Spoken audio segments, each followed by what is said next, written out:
I'm Guy McLean. I'm the director of the Westfield Athenaeum, and I'm very happy to be here with Ron Michaud, our next featured artist at the Westfield Athenaeum in the gallery.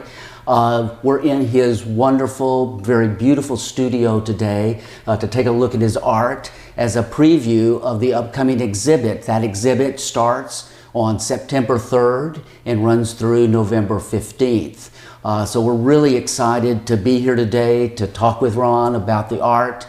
And I'll just jump in right now and ask the first question because I'm intrigued by the subject matter of this exhibit. There's a special theme here that I think is very important, the road to Dana. Could you tell us more about that theme and how it inspired the artwork that we're going to see? The road to Dana relates specifically to one of 4 towns that was taken for the flooding of the Quabbin Reservoir.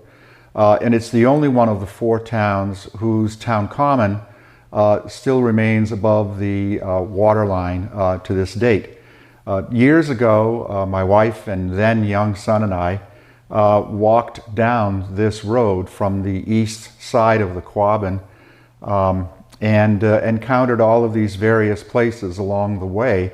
And it remained a kind of really special place because it's possible to see the vestiges of the life and times and the community and the people that once lived there. But today it's all gone. What remains are, in some ways, a lot of the landscapes that I've been photographing there for a number of years now.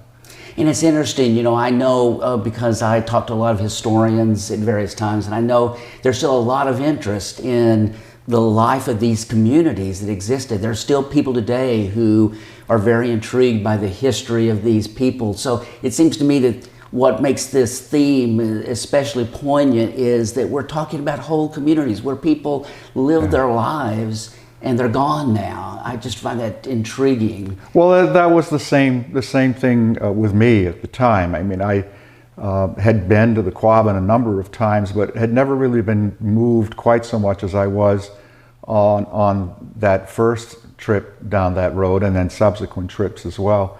And for just those reasons, the people that once lived there. I mean, one could imagine kids on bicycles, you know, making their way back from this one's place or that one's place to the center of town where there was a town. There was a small store, convenience store, small gas station, town hall, church. There was even a hotel, a large hotel on the common itself. And so one senses that there's something about the place that evokes those particular times. And it all ended in the late 1930s and early 1940s. Yeah. Now, one thing about that is I'm thinking about a theme like this that has a certain nostalgic aspect, a historic aspect. It seems to me artists could approach it in many, many different kinds of ways. You have a very unique approach to showing these scenes of what used to be a town here. Can you tell us a little bit about how you approach presenting this story? Yeah, I wanted to do images that related to different times of the year, different times of day, different light qualities, a whole range of different aspects of the place to try and create a kind of a visual biography, if you will, somewhat. And I really was thinking of the landscapes as a vehicle for the ideas that I had about making paintings to begin with. And so the landscapes just really lent themselves very well. And then the story that behind the landscapes, the history, the place, simply added to that. And it makes the images, I think, that much more evocative and I hope compelling. Now, one of the things that I see looking around the studio at the different paintings, I see such a variety of color and different kinds of light characteristics, but especially the range of colors. Can you talk a little bit about how you go about deciding on what color palette you're using?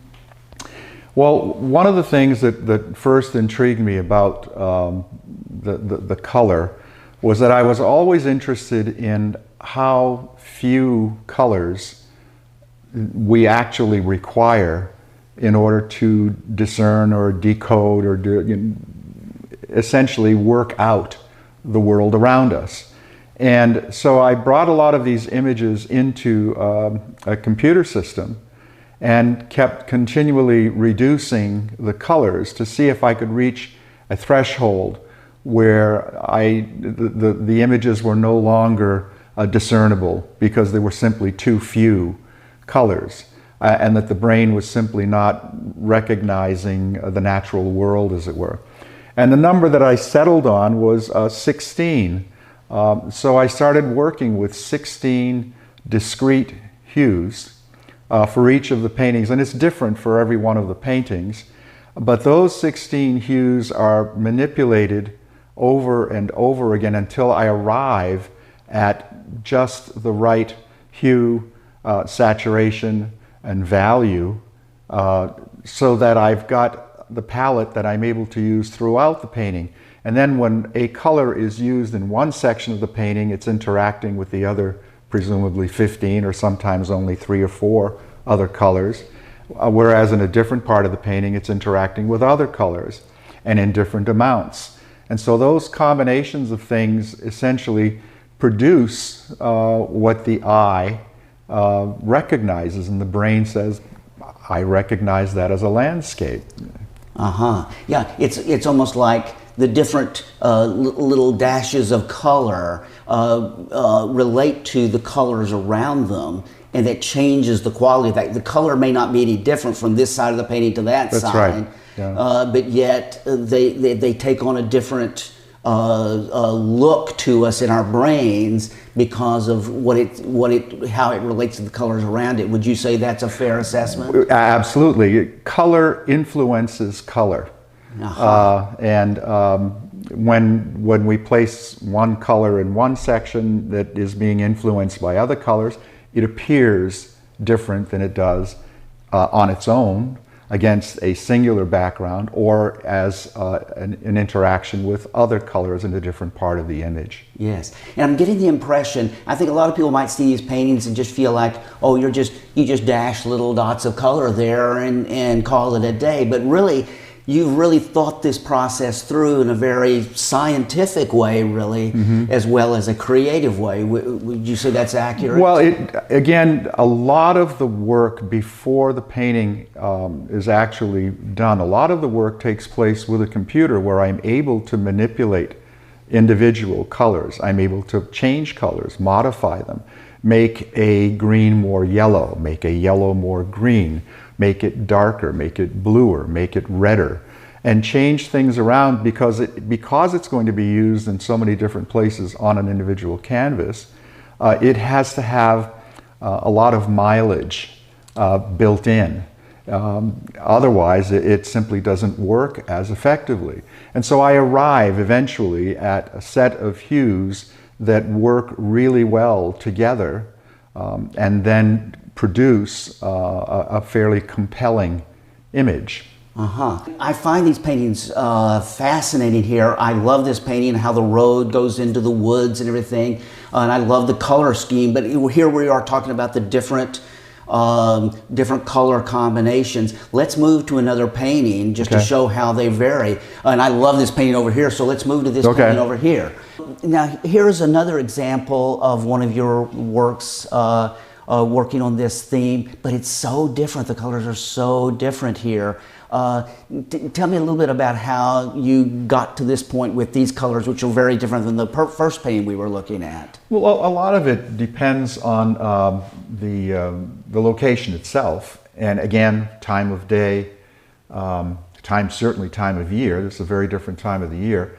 And so, and light probably is a factor. Sure. The light quality and the time of year, and we all talk to each other about there's a particular feel to a day. Gee, this feels like a particular kind of day, a Maine day. If one spends time in Maine, it has a particular quality. And generally what we're referring to, apart from seasonal changes, is we're referring to atmospheric conditions or light quality that certain places just seem to have. And so that, more than anything, dictates a palette. There's no way that I could use this palette, for example, on a very different, darker, different time of day. It simply wouldn't work. Yes, and I think this illustrates the fact that what the science of optics points out is that we don't actually see objects, we see light reflecting off objects, and so you have to be very concerned about that, that quality when you're coming up with the colors and whether to make it light or dark. Is that correct? Well, yes, and what I can be concerned with it, but a lot of it too is simply the result of being as observant as I possibly can be when I'm in the place. Because I can walk right by some absolutely remarkable light quality atmospheric conditions and simply not see it if I'm not paying attention. So I try when I'm here, when I'm in on the road to Dana, as it were, I try very much to be as observant as I possibly can so as not to miss anything. And I think sometimes I will see things that ordinarily I would have simply walked by if I wasn't paying close enough attention. So that's a factor as well. And that just comes from years of looking. Yes, yes, yes. Okay, that's great. Let's move on to another painting. Okay. Take another look at another painting. So, now this painting, I love this painting, and it's very, very different. The two previous paintings we looked at were kind of summer scenes. This is clearly a winter scene, and what a different color range this has. And also, too, it seems kind of a little. There's kind of like a little misty quality to it. Can you tell me more about how this painting developed? Sure. This was a particular time of day, time of year that I had been wanting, I've been waiting for, been looking for quite a long time. And because the way of arriving at this particular palette it means that one has to select different hues, but the values, meaning the light or dark of the hues, have to remain as close as possible and not as contrasted as they might be in some other paintings. And this was, it related directly to an assignment that I used to do in my color class, colors of equal value, and how it can be used and where it occurs in painting or in any art form. And so I just set about getting this image and found that I could, by manipulating the hues, manipulating the value of the specific hues, actually create this particular type of day in the woods, along the road, that actually disappears into the fog.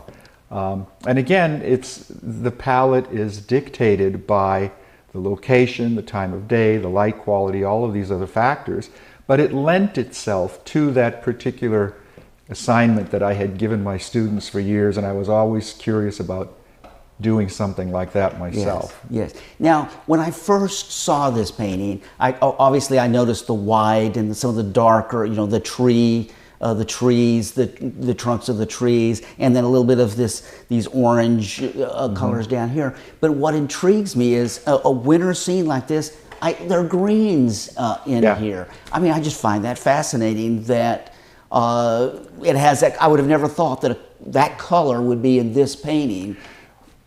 Gray is not really gray. There are red grays, green grays, blue grays, yellow grays, orange grays.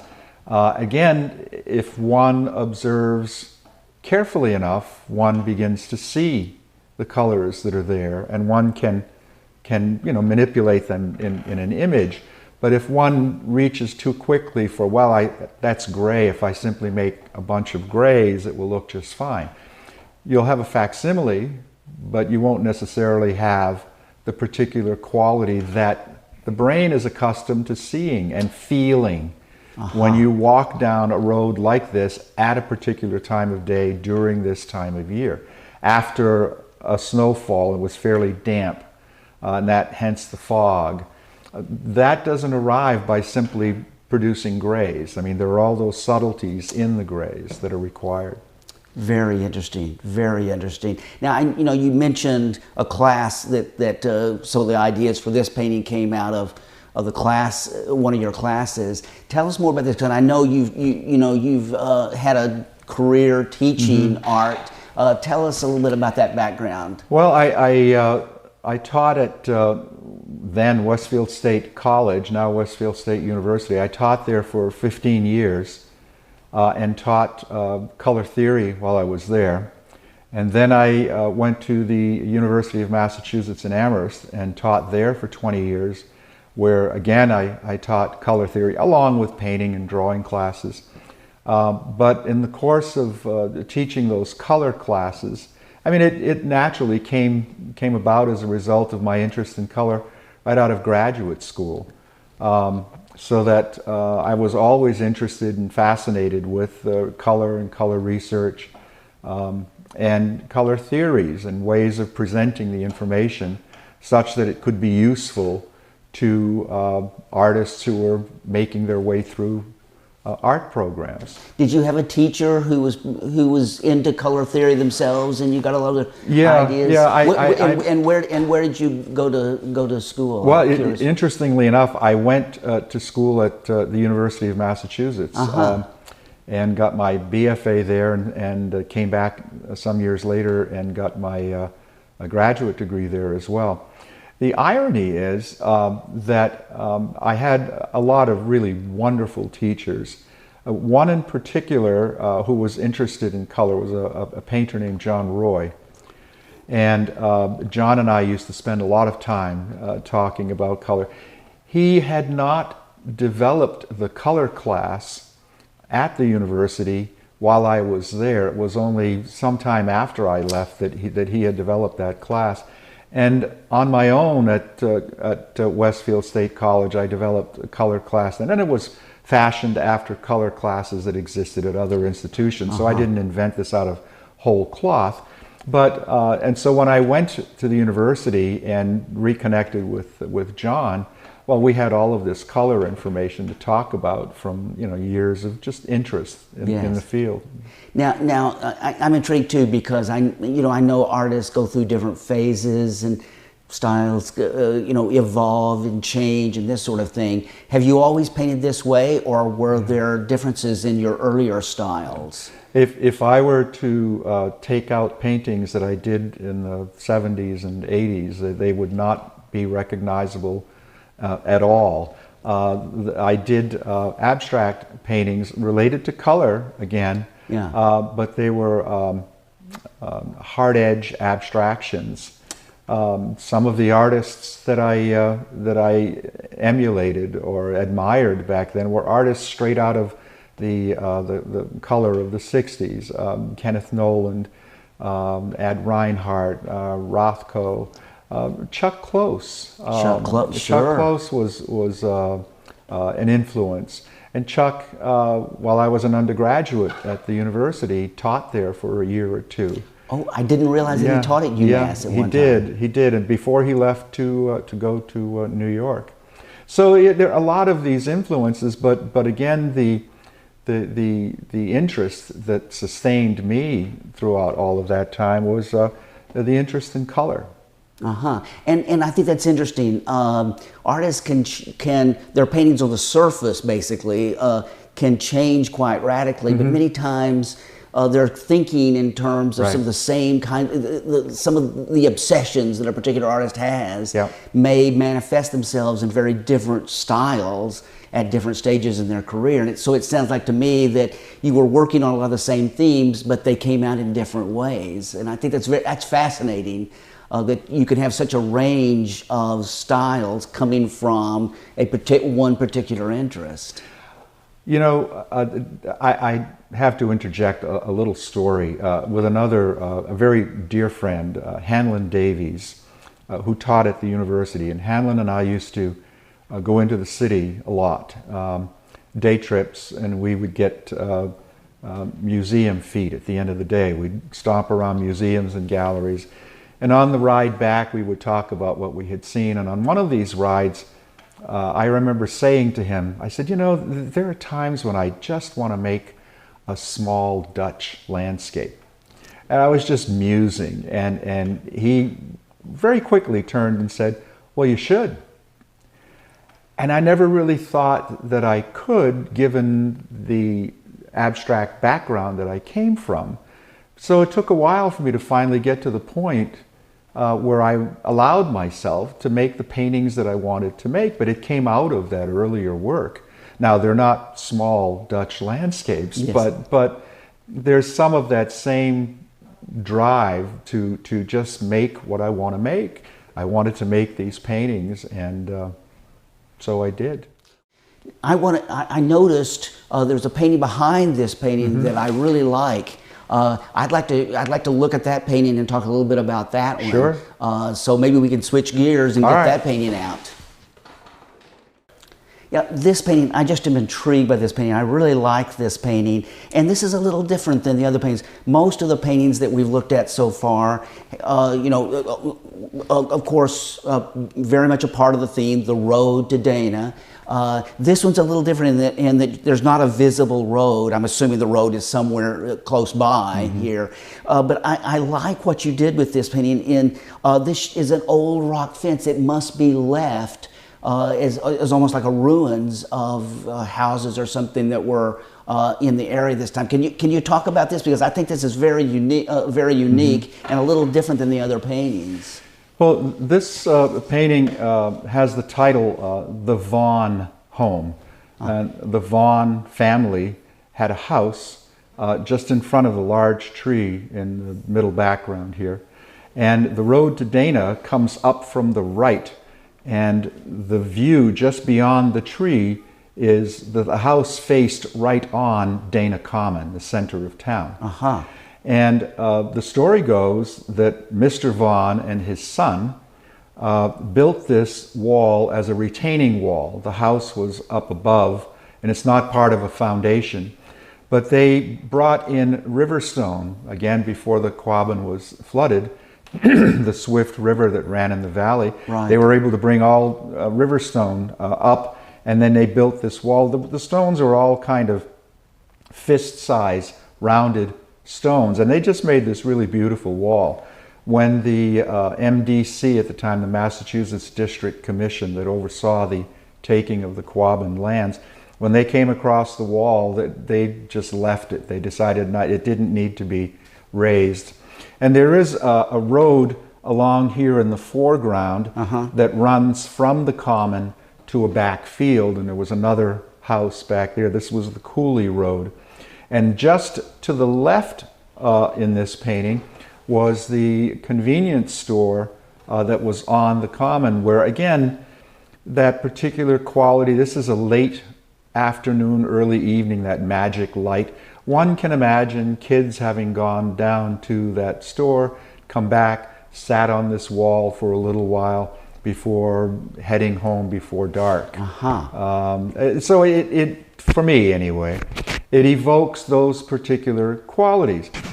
Again, the palette is dictated by the time of day, the location, the fact that now we're talking about stone rather than pavement or leaves only. Yes. And so the palette changes as a result of that. Right, right. Now, two things intrigued me about this painting.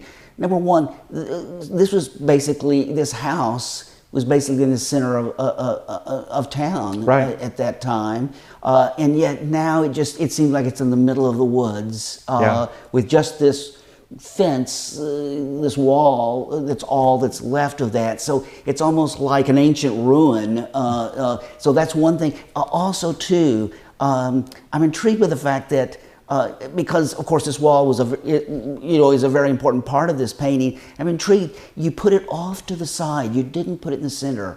I think that's, to me, that is just a brilliant decision. Because it gives a certain kind of motion to the painting that if it was centered, it wouldn't have. How much do you think about, in terms, you must think a lot about in terms of what angles you approach and this sort of thing? Yeah, all of those particular aspects. I mean, it if the corner of the wall were placed in the center of the painting, it would bisect the painting in essentially a fairly boring fashion. Yes. By shifting it slightly in one direction, it creates a little imbalance, but it also allows to bring in other aspects, and then this clearing to the left of the large tree that gives one a view not only to the common, but to the sky beyond, that early evening sky. But then one of the other things that I'm always intrigued by when I make these paintings is that shadows are not simply black or gray. Shadows are also made up of colors. And so it's important to be able to see into the shadow. Some of the earlier paintings, I've got one hanging in the house that I see on a daily basis, and it makes me crazy because there's a part of the painting where the shadow is flat, that one doesn't see into the shadow. And again, that's part of replicating what the brain is expecting to see. And if it's not there, the brain simply says that's a flat area, it's a hole. Yes, yes. And that makes us realize that when we see something, a shadow that we see as a dark area, it's really not totally dark. Exactly. We're still seeing some things in there. And that's important when you're translating that to a painting. Yeah. We just as in the case of the winter fog painting, they're not all grays. Yeah, yes. There are blues and greens and other colors in those muted tones. Yes. Now another thing, changing somewhat a little bit of the subject. I want to talk about influences, because I think a lot of people are going to see these paintings and see the little brush strokes of color and think of pointillism going back to the late 19th century with artists like Seurat.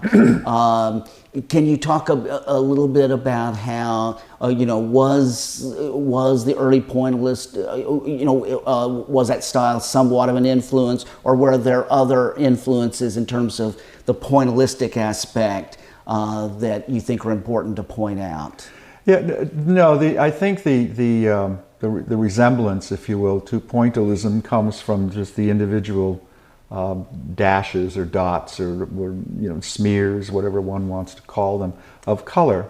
But that was, again, for me, a vehicle. It's a way of placing color discreetly in different parts of the painting without literally blending it. Sometimes wet on wet, one blends the color right on the canvas. And I didn't want that. I wanted the colors to exist by themselves.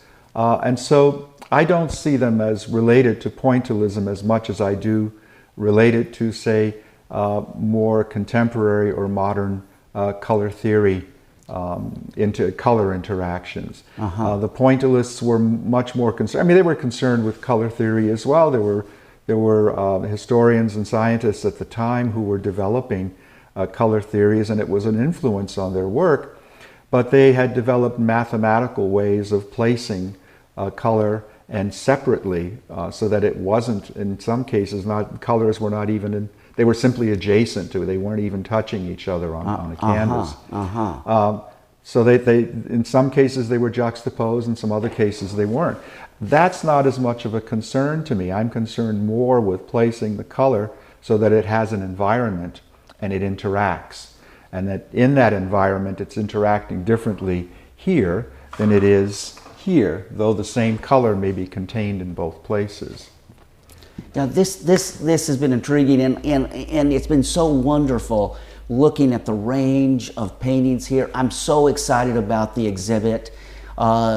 I think this fall, because some of the paintings are set in fall-like scenes. I think it's going to be a great show for September and October. I just was thinking about that connection there, very interesting. But I'm really excited to see these paintings up at the Westfield Athenaeum during September and October of this year. I think it's going to be an exciting exhibit, and I really look forward to the show. Well, thank you. I'm very much looking forward to it as well.